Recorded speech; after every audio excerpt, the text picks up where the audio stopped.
Admiral Kethvar stood on the bridge of his big spaceship. He looked at his screen and saw a small human ship floating in space. It was very tiny compared to his huge battleship. For 3 months, he had been following this human ship. Today was the day they would meet for the first time. "Sir, the humans want to come on our ship," said Commander Velthera from her station. Kethvar had 4 eyes that blinked one by one when he was thinking, "How many humans are coming?" 3 grown-ups and 1 child, Admiral." "A child?" Kethvar's head tentacles moved with surprise. "They bring their kids to important meetings?" "Yes, sir. The human captain says the child is Jake Miller. He is 12 years old." The Admiral had met many alien species before, but never with children. Maybe this was normal for humans. "Okay, use normal safety rules. Keep our weapons hidden. We don't want to scare people who bring their children." 20 minutes later, Kethvar was in the meeting room looking at the humans. Captain Lisa Stone looked smart and serious. With her were Ryan Clark, a science officer, and Amy Foster, who handled talks between different species. But Kethvar kept looking at the small human sitting with them. Jake Miller looked like a normal human child. He was small with bright eyes that looked around the room with interest. He seemed excited rather than scared. The boy had a tablet computer and some drawing things. "Admiral Kethvar," Captain Stone said, "thank you for meeting with us. This is a very important day for both humans and your people." "Yes," Kethvar said, but he was still looking at the child. "I am curious about something. Do humans always bring their children to important meetings?" Jake looked up from his tablet where he was drawing something. He smiled big. "Oh, I'm not really part of the official meeting. Mom just thought it would be cool for me to see real aliens. This is like the best school trip ever." The boy was so happy that it made Kethvar's officers make clicking sounds. This was how his people laughed. The Admiral felt less worried. If humans trusted them enough to bring a child, maybe this meeting would go well. "So Jake," Kethvar said, bending down to look at the boy, "what do you think about meeting aliens for the first time?" "It's awesome," Jake said, drawing fast on his tablet. "Your ship is so cool. I'm trying to figure out how your gravity works in different parts. And those energy things I saw when we came in, are those part of your defense system?" Kethvar's head tentacles stopped moving. These were very specific questions for a child to ask, but Jake sounded like he was just curious. "You notice a lot of details, young one." "Thanks. I love puzzles and patterns. Oh, and games. Everything is kind of like a game if you think about it, you know?" When the official meeting started, Jake kept drawing and asking questions. He asked about how many ships they had, how far their sensors could see, and how their power worked. Each question sounded like a child being curious, but Kethvar started to notice that the boy was learning about their military strength. But Jake was so friendly that even Kethvar's security chief started explaining how their shields worked, when Jake asked about the pretty lights around their ship. The first day went well. The humans seemed peaceful and friendly. Jake drew pictures and asked innocent questions that made everyone smile. But deep in his mind, Admiral Kethvar wondered if there was more to this human child than met the eye. The boy asked about ship numbers, weapon ranges, and defense patterns. He wanted to know about patrol schedules and communication systems. Each question came with a big smile and excited voice, but together, they painted a complete picture of Zephyrian military operations. "Jake," Captain Stone said during a break, "maybe we should let the Admiral get back to work." "Oh, sorry," Jake said, but then looked at Kethvar again. "Just one more question. Do your ships fly in the Kepler formation or something more like a shell pattern?" The room became quiet. Kethvar stared at the small human. Jake had just asked about military formations that took most species many years to learn about. "Where did you learn about those formations, Jake?" "Oh, from books and games and stuff. I play lots of strategy games. They're fun because you have to think about how all the pieces work together." Jake showed his tablet with drawings of spaceships in different patterns. "I've been trying to figure out which formation works best against different attacks. It's like solving a puzzle." Ryan Clark spoke up. "Jake has always been very smart with space and strategy. He got accepted to the advanced program at the military academy." "Military academy?" Kethvar asked. Yes, Captain Stone said. Jake tested into their tactics program. He's the youngest student they ever accepted. Jake acted like this was no big deal. I just like playing with battle scenarios. Like if someone wanted to attack ships spread out like yours, they would probably try to separate them and beat them one by one before the others could help. But your communication setup is really good at stopping that. He said it so easily, like talking about a board game instead of real war. But Kethvar realized that Jake had found both the weakness and strength of Zephyrian battle tactics in just 2 days. Your timing is interesting too, Jake continued, showing a detailed drawing. Every 6 hours, there's about 4 minutes when ships 7 and 9 move at the same time. Probably not a problem since your sensors would catch anything trying to use that time, but in a game, that's exactly when I would attack. Admiral Kethvar's head tentacles began moving slowly. The child wasn't asking random questions. He was studying their entire defense plan, and he made it look like a game. As the first day ended, Kethvar watched the humans return to their ship. Jake waved goodbye with his tablet full of drawings and notes. The Admiral stood at the window, thinking about what he had seen. This was not just first contact with a new species. This was first contact with a species that trained their children to think like military commanders, and they did it so naturally that it looked like play. Admiral Kethvar realized that tomorrow's meeting would be very different from today's. He was no longer dealing with simple diplomats and a curious child. He was dealing with humans who might be much more dangerous than they appeared. But the strangest part was that Jake Miller, age 12, had made studying their military secrets look like the most fun thing in the galaxy. The second day started early. Jake Miller came back to the big alien ship with his tablet and drawing things. He looked just as excited as yesterday. The grown-ups sat down to talk about trade and space borders. Jake sat at a small table in the corner and started drawing again. Admiral Kethvar, Jake called out when the adults took a break. I was thinking about something. Yesterday you said your fleet has 12 ships, right? Yes, that's right, Jake. Kethvar liked how the human boy talked so directly. Cool. And they're all spread out in this area doing patrol work? Yes. We keep our ships positioned to make sure this part of space stays peaceful.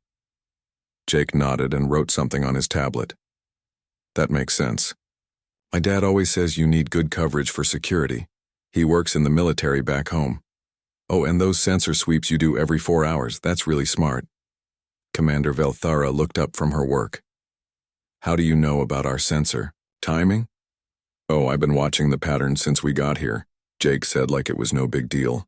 It's like a beat, you know? Very regular. I love patterns like that. Makes everything feel organized and safe. Admiral Kethvar started to feel worried. The boy's observations were getting very detailed, but he still sounded so innocent. Questioning. Him would feel like being mean to someone's grandchild. Jake, Amy Foster said softly. Maybe we should let the Admiral get back to his meeting. Oh, sure, sorry, Jake said, but then looked at Kethvar with bright eyes. Just one more thing. Those formations your ships use, are they based on the Kepler setup or more like a shell pattern? Everyone in the room stopped talking. Kethvar's 4 eyes stared at the small human. Jake still looked cheerful and curious, but he had just talked about military formations that most alien species took years to understand. Where did you learn about those, Jake? Oh, from books and games and stuff. I play lots of strategy games. They're fun because you have to think about how all the pieces work together. Jake showed his tablet with what looked like a child's drawing of spaceships in different patterns. I've been trying to figure out which formation works best against different kinds of attacks. It's like solving a puzzle. Ryan Clark leaned forward. Jake has always been very good with space thinking and strategy. He got accepted to the advanced program at the academy. What academy? Kethvar asked. The military academy, Captain Stone explained. Jake tested into their theory and tactics program. He's the youngest student they ever took. Jake acted like this was nothing special. I just like playing with battle scenarios. Like, if someone wanted to attack ships spread out like yours, they would probably try to separate them and beat them, one by one before the others could help. But your communication setup is really good at stopping that. He said it so easily, like talking about a board game instead of real war. But Kethvar understood that Jake had found both the weakness and strength of their battle plans in just 2 days. Your timing is interesting too, Jake continued, showing a more detailed drawing. Every 6 hours, there's about 4 minutes when ships 7 and 9 move at the same time. Probably not a problem since your sensors would catch anything trying to use that gap. But in a game, that's exactly when I would make my move. Carthavar's head tentacles started moving slowly back and forth. This was what his people did when they were thinking very hard. The child wasn't asking random questions. He was studying their entire defense system, and he made it look like a fun game. Jake, the Admiral said carefully, these games you play, do you often study real military battles? Sure, all the time. It's more fun when it's based on real things. Like, last month I spent time working on the Battle of Proxima Station. That was a really interesting tactical problem. The defenders had to protect 3 different attack routes with not enough ships, kind of like... Jake stopped and looked at his tablet. Actually, kind of like what you guys would face if someone came at you from the asteroid field while your patrol ships were in normal formation. The room was quiet for a long time.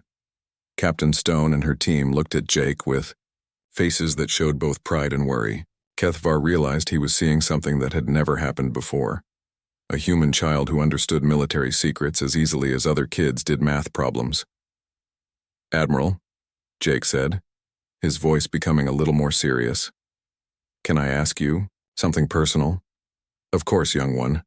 Do you think humans and your people are going to be friends, or is this going to be one of those situations where everyone acts nice but keeps their weapons ready? The direct question surprised Kethvar. For the first time, Jake's young mask seemed to slip a little, showing something older and smarter underneath. What makes you ask that, Jake? Well, the boy said, tapping his drawing pen on his tablet, your security teams have been doing combat practice every night since we got here. And those weapon readings I've been tracking show you have your main guns pointed at our ship almost all the time. Plus, your patrol routes have changed to create crossing fire patterns around where we're meeting. Jake looked up at the Admiral, with eyes that suddenly seemed much older than 12 years. I mean, it's good tactics. I would probably do the same thing. But it doesn't really match the whole peaceful first meeting thing you guys are trying to show. The room became very quiet. Everyone stared at the small human boy who had just described their entire military setup with perfect accuracy. Jake had been watching everything, learning everything, and understanding everything while pretending to just be a curious kid. Admiral Kethvar felt a chill run through his body. This wasn't just first contact anymore. This was something much more dangerous and much more interesting than he had ever imagined. Admiral Kethvar called for a break in the meeting. He told everyone they needed time to think about the agreements. But really, he needed time to understand what he had been seeing. The human child's observations were not just right. They showed the same level of tactical thinking as his best officers. As the human team got ready to go back to their ship, Jake stayed behind. He was still drawing on his tablet. Admiral, the boy said quietly, could I show you something before I leave? Kethvar nodded. He was curious even though this unusual child was making him worried. Jake turned his tablet around. At first, it looked like a child's drawing of spaceships and shapes, but when Kethvar looked closer, he saw it was actually a complete tactical analysis of their current situation. I've been working on this since yesterday, Jake explained. His voice sounded more focused, like someone talking about something serious. So here's what I think is really happening. You guys aren't here for first contact. You're here because humans have been expanding too fast in this area, and your people are worried we might become dangerous. The boy pointed to different parts of his drawing. Your fleet position isn't defensive. It's a trap formation. You're set up to stop us from leaving this system if the talks go bad.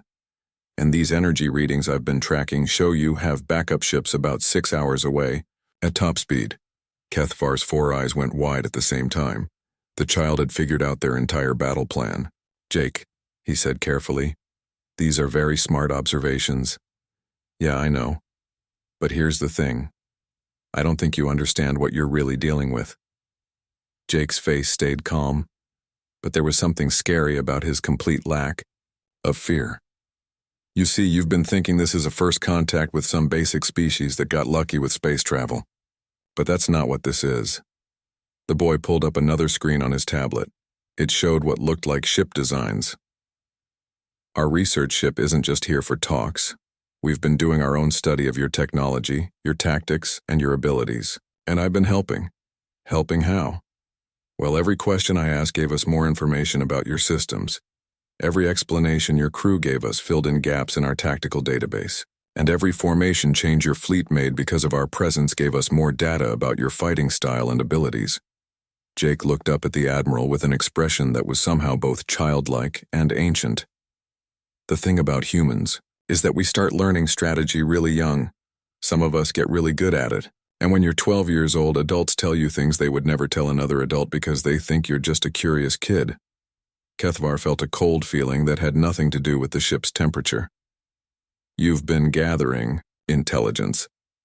I've been playing a game, Jake corrected gently. The most important game I've ever played. Because if you guys decide that humans are too dangerous to live with, lots of people are going to die. The boy turned his tablet back around. The new diagram made Kethvar's head tentacles freeze in shock. It was a detailed analysis of how human forces could destroy the alien fleet using the intelligence Jake had gathered. Here's the thing, Admiral. Your trap formation has 3 big weaknesses.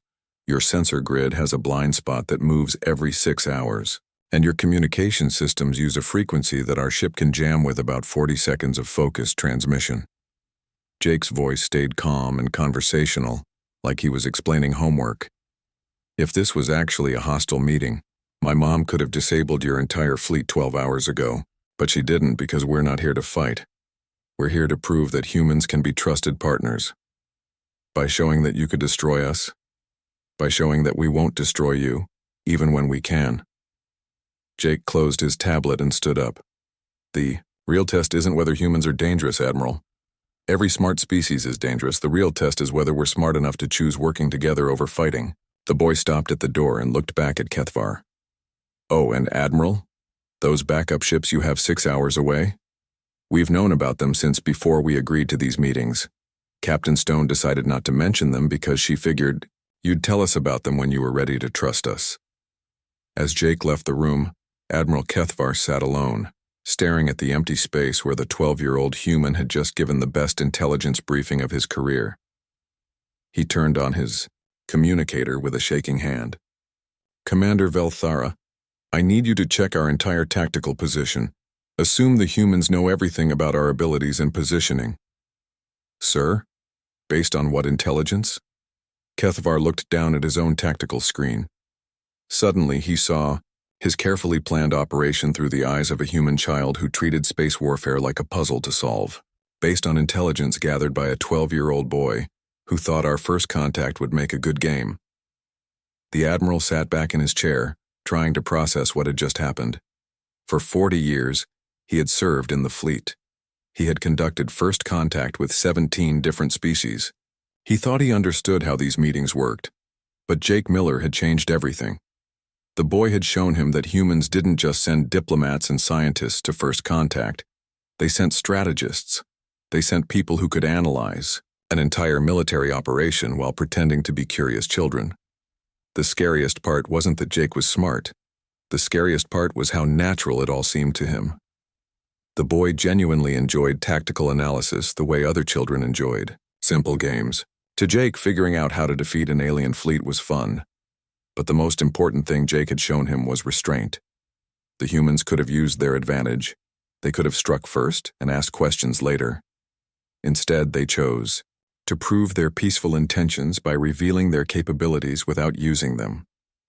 Kethvar realized that he wasn't just dealing with a new species. He was dealing with a species that had mastered the most difficult skill in the galaxy, the ability to be dangerous and peaceful at the same time. As he prepared for the next day's meeting, Admiral Kethvar knew that everything had changed. Humans had passed a test he didn't even know he was giving them, and a 12-year-old boy named Jake Miller had taught him more about real strength than 40 years of military service. Tomorrow, when they met again, it would be as equals. Not because the humans were weak, but because they had chosen to be strong in the right way. The final day of meetings felt completely different from the first day. Admiral Kethvar looked at the human team with new eyes. especially at Jake Miller, who sat quietly drawing as if yesterday's big revelations had never happened. Captain Stone started the meeting in her direct way. "Admiral, I think we need to talk about some concerns that might have come up during our discussions." "Yes?" Keithvar replied, looking between the captain and her young companion. "I must say that this first contact has gone differently than I expected." Jake looked up from his tablet, his face showing the same cheerful curiosity from their first meetings. "Are you talking about the tactical stuff? I hope I didn't make things weird. I just get excited about strategy problems." The casual way the boy talked about his systematic intelligence gathering as getting excited about strategy problems would have been funny if it weren't so unsettling. Kethvar realized that from Jake's view, there had never been any lying. He had simply been doing what came naturally to him. "Jake," the Admiral said carefully, "may I ask you a direct question?" "Sure. If our positions were switched, if human ships had found an alien vessel in your territory, what would your people have done?" Jake thought about this seriously, tapping his drawing pen on his tablet. "Well, probably something similar to what you did. Set up a containment area, gather intelligence, try to figure out if we were dealing with a threat or a potential friend. And if you discovered that the alien team included someone with your analytical abilities, I'd probably be pretty impressed," Jake said with a big smile, "and maybe a little nervous, but mostly impressed because it would mean we were dealing with a species that understood how important it is to develop their people's potential from a young age." Commander Velthara, who had been quiet throughout the meeting, finally spoke. "With respect, young human, your abilities are unusual. Most species do not produce military strategists at your age." "Maybe not," Jake agreed, "but most species probably don't need to. Humans have been fighting each other for our entire history. We got really good at it because we had to. But that's also why we got good at figuring out when not to fight." The boy pulled up a new screen on his tablet, showing what looked like a timeline of human conflicts and peace agreements. "The thing about being really good at war is that it teaches you how much better peace is. Every human kid learns about strategy and tactics because our history is full of examples of what happens when people don't understand the costs of fighting." Admiral Kethvar studied the timeline, seeing the increasing complexity of both human warfare and human diplomacy over their species' development. "You learn war in order to keep peace." "Exactly. It's like—" Jake paused, looking for the right comparison. "It's like learning to swim. You don't learn to swim because you plan to drown. You learn to swim so that if you fall in the water, you know how to survive. And if someone else falls in the water," Captain Stone added quietly, "you know how to help them survive too." The meaning of this philosophy settled over the conference room like a discovery. Keithvar realized that he had been thinking about the entire first contact from the wrong angle. He had assumed human military ability meant aggressive intent, when actually it might mean the opposite. "Jake," he said finally, "yesterday you showed me how humans could defeat our fleet, but you also said your captain chose not to use our weaknesses. Why?" "Because that's not the game we're trying to win," Jake replied simply. "The game we're trying to win is much bigger than one battle or one first contact. We're trying to win the game where both humans and your people get to explore the galaxy and learn from each other and become something better than either of us could be alone." The boy closed his tablet and looked directly at Admiral Kethvar with eyes that held wisdom far beyond his years. "The cool thing about humans, Admiral, is that we're really good at learning. And one of the things we've learned is that the best victories are the ones where everybody wins. Even when you have overwhelming tactical advantage? Especially then," Jake said with a smile that was pure 12-year-old happiness, "because those are the victories that lead to lasting peace instead of temporary conquest." Admiral Kethvar felt something change in his understanding, not just of humans, but of what first contact could mean. This small human had shown abilities that could make his species dangerous enemies, but he had also shown wisdom that could make them invaluable allies. "Captain Stone," he said formally, "I believe the people of my world would be honored to establish formal diplomatic relations with humanity." Thank you, Admiral. We look forward to a long and productive partnership.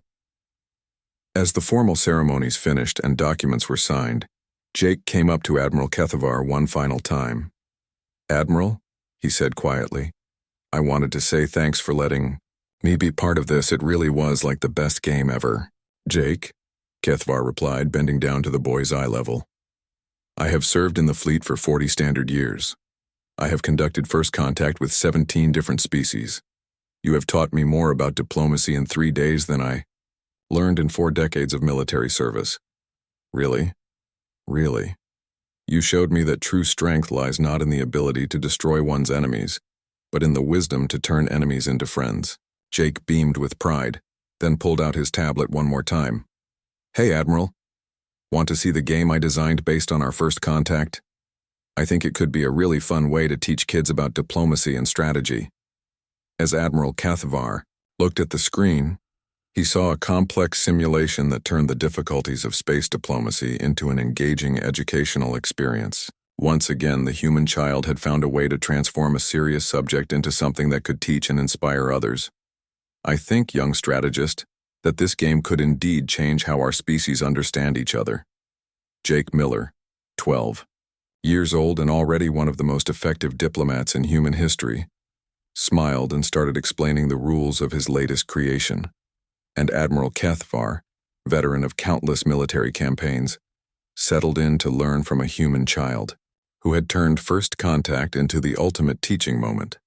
In the years that followed, the Jake Miller Protocol would become standard training for both human and alien diplomatic teams, a reminder that sometimes the most important wisdom comes from those young enough to see complex problems as games waiting to be solved, and smart enough to choose solutions where everyone gets to keep playing.